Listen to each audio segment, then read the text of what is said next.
ପୁରୀ ଶ୍ରୀମନ୍ଦିରକୁ ଯେତେବେଳେ ବି ଯାଇଥିବେ ସିଂହଦ୍ୱାର ଦେଇ ଗଲାପରେ ସାମ୍ନାକୁ ଆସେ ସେହି ପ୍ରସିଦ୍ଧ 22 ପାହାଚ। ଆମେ ସମସ୍ତେ ପ୍ରାୟତଃ ଏହା ଉପରେ ଚଢ଼ିକି ଯାଇଛେ, କିନ୍ତୁ କେବେ ଭାବିଛନ୍ତି ଏହା କ'ଣ କେବଳ ମନ୍ଦିର ଭିତରକୁ ଯିବାର ଗୋଟେ ରାସ୍ତା, ନା ଏହା ପଛରେ କିଛି ଗଭୀର ଆଧ୍ୟାତ୍ମିକ ରହସ୍ୟ ଲୁଚି ରହିଛି? ତେବେ ଆସନ୍ତୁ ଆଜି ଏହାରି ଭିତରକୁ ଯିବା। ତେବେ ମୂଳ ପ୍ରଶ୍ନଟି ହେଉଛି, ଏହା କେବଳ ପଥରରେ ତିଆରି କିଛି ସିଢ଼ି, ନା ଏହା ଏକ ଆଧ୍ୟାତ୍ମିକ ଯାତ୍ରାର ମାର୍ଗ? ଆଜି ଆମେ ଏହି ରହସ୍ୟର ପର୍ଦ୍ଦା ଉଠାଇବାକୁ ଯାଉଛେ। ପ୍ରଥମେ ଚାଲନ୍ତୁ ଦେଖିବା ଏହା ଅଛି କେଉଁଠାରେ।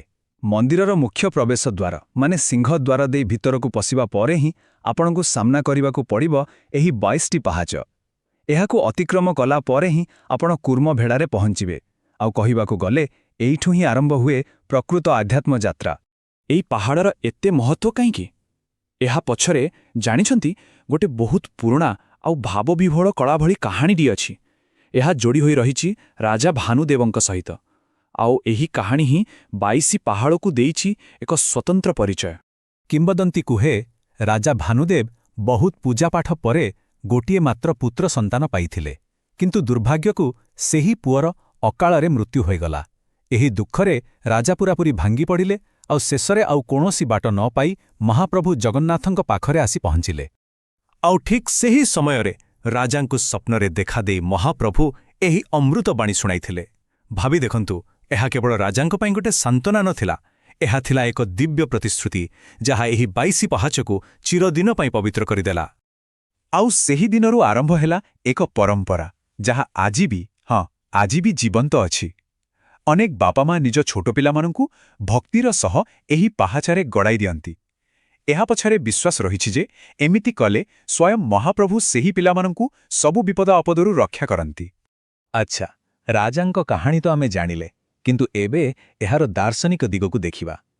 ମନରେ ଗୋଟେ ପ୍ରଶ୍ନ ଆସୁଥିବ, କାହିଁକି ଠିକ୍ 22ଟା ପାହାଚ? କମ୍ କିମ୍ବା ଦେଶୀ ନୁହେଁ କାହିଁକି? ଏହି ସଂଖ୍ୟା ପଛରେ କି ରହସ୍ୟ ଅଛି? କାରଣ ଏହି 22 ସଂଖ୍ୟାଟା ଏମିତି ସେମିତି କିଛି ସାଧାରଣ ସଂଖ୍ୟା ନୁହେଁ। ଆଧ୍ୟାତ୍ମିକ ଦୃଷ୍ଟିକୋଣରୁ ଦେଖିଲେ ଏହା ମଣିଷ ଭିତରେ ଥିବା 22ଟି ଅଲଗା ଅଲଗା ଦୁର୍ଗୁଣ, ଦୋଷ ବା କହିପାରନ୍ତି ସାଂସାରିକ ବନ୍ଧନର ପ୍ରତୀକ। ତେବେ ଏହି 22ଟି ବନ୍ଧନ କ'ଣ କ'ଣ? ଚାଲନ୍ତୁ ବୁଝିବା। ଏଥିରେ ଅଛି ଆମର 5ଟି ଜ୍ଞାନେନ୍ଦ୍ରିୟ, 5ଟି କର୍ମେନ୍ଦ୍ରିୟ, ଆମ ଶରୀରକୁ ଚଳାଉଥିବା 5ଟି ପ୍ରାଣ ବା ପଞ୍ଚପ୍ରାଣ, ଆଉ 5ଟି ବିଷୟ ବା ସାଂସାରିକ ମୋହମାୟା।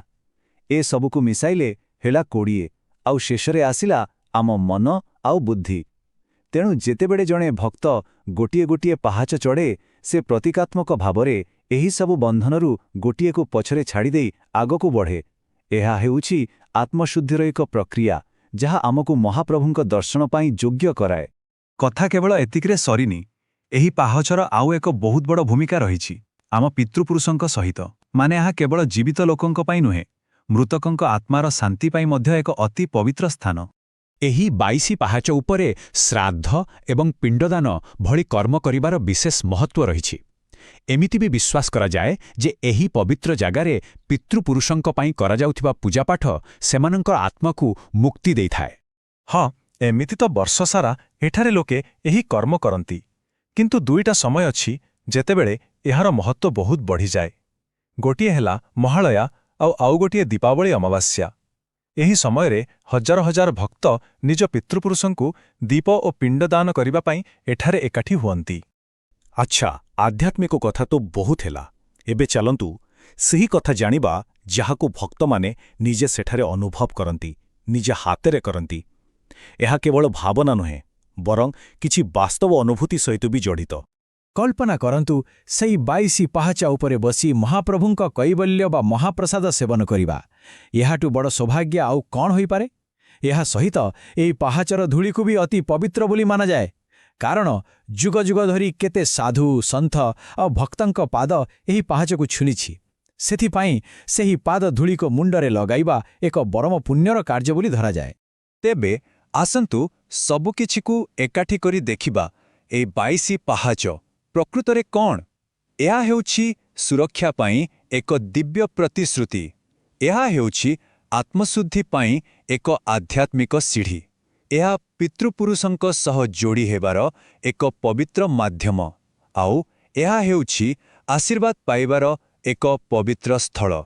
ଏଥିରୁ ଆମେ କ'ଣ ବୁଝିଲେ ଯେ 22 ପାହାଚ ଚଢ଼ିବାଟା କେବଳ ଗୋଳର କାମ ନୁହେଁ, ଏହା ହେଉଛି ଆତ୍ମାର ଯାତ୍ରା। ପ୍ରତିଟି ପାଦରେ ଜଣେ ଭକ୍ତ ନିଜର ସବୁ ଦୋଷ ଦୁର୍ଗୁଣକୁ ପଛରେ ପକାଇ ପୂର୍ବପୁରୁଷଙ୍କୁ ମନେ ପକାଇ ଏକ ଶୁଦ୍ଧ ମନ ନେଇ ମହାପ୍ରଭୁଙ୍କ ପାଖକୁ ଯାଏ। ସତ କହିବାକୁ ଗଲେ ଏହା କେବଳ ଏକ ରାସ୍ତା ନୁହେଁ, ଏହା ନିଜେ ହିଁ ମୁକ୍ତିର ଏକ ମାର୍ଗ,